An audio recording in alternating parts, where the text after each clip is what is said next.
We're now 1 month out from the midterm elections. Will it be a red wave like some people are predicting? Let's take a look.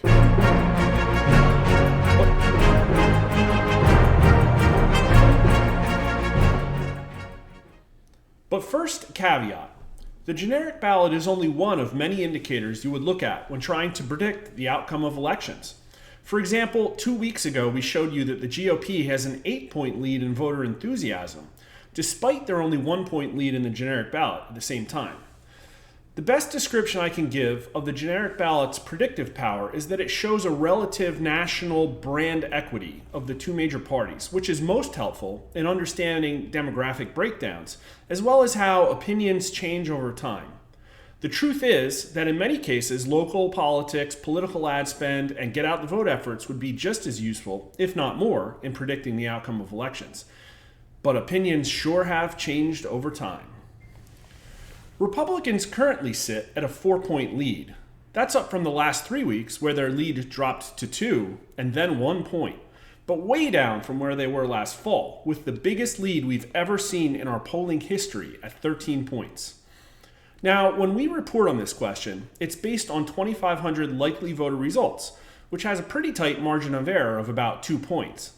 But we've asked this question 26 times in the last year, having sampled over 65,000 voters. In not one of those 26 samples have the Democrats held a lead. So it's pretty safe to say that the Republicans are, and have been, up. Here's the chart showing the history.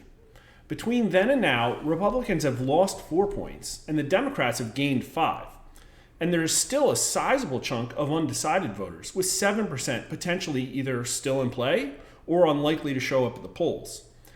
Where did Republicans lose the most since then, however? Here's the chart. They haven't gained with anyone, even among Republicans with whom they've lost 4 points. And most of any Democrat support they had is gone as well.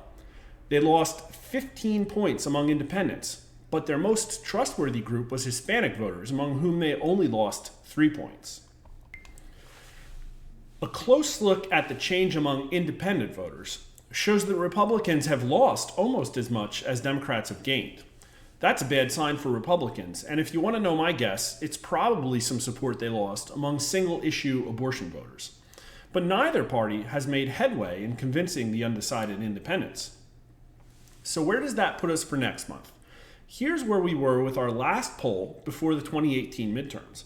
We had Republicans and Democrats tied for almost the entire election season, and we finished out with the parties within the margin of error. Voter enthusiasm, however, was essentially equal between Republicans and Democrats at the time, with 87% of Republicans and 86% of Democrats saying they would definitely vote. Trump also came into October with a relatively high approval rating, hitting 50% a few times. Biden had a 42% approval rating just today. What happened in the election? Republicans gained a Senate seat, but they lost 42 seats in the House. That's pretty mixed results, considering off-cycle midterms usually cut against the party with the presidency. But given the polling indicators, they could have been expected to lose more in the Senate or less in the House.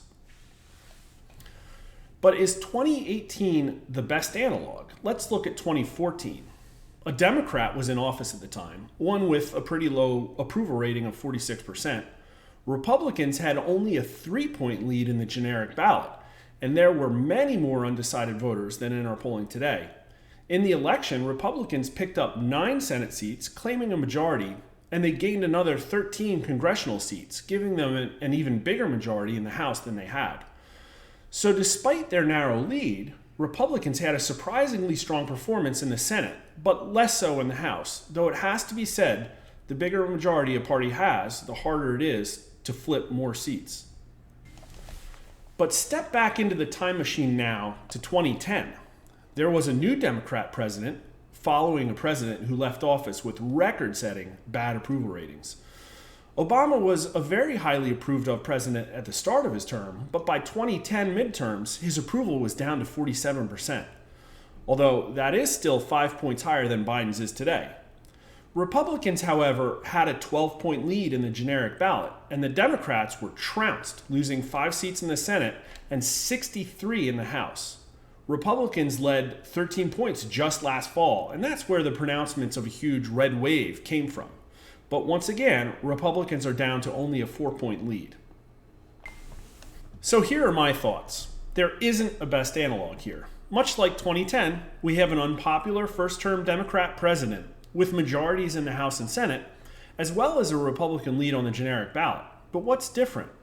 The Republican lead is much smaller than 2010, but the president also has a lower approval rating. Biden's approval, like I said, was just 42% today, which is at least 5 points lower than Obama or Trump had throughout any of their national elections. And, most importantly, the economy is in dire straits, with the markets in bear territory, rapidly increasing mortgage rates, and inflation pressures abounding. That's a much different picture than the recovering economy we had in 2010. Republicans also seem to have a sizable enthusiasm edge, something that may wind up meaning even more than their generic ballot lead. Signs do seem to point to at least some Republican gains, and that has pretty strong implications, especially in the Senate. But a lot can happen in the month, so stay tuned and we will continue to keep you up to date.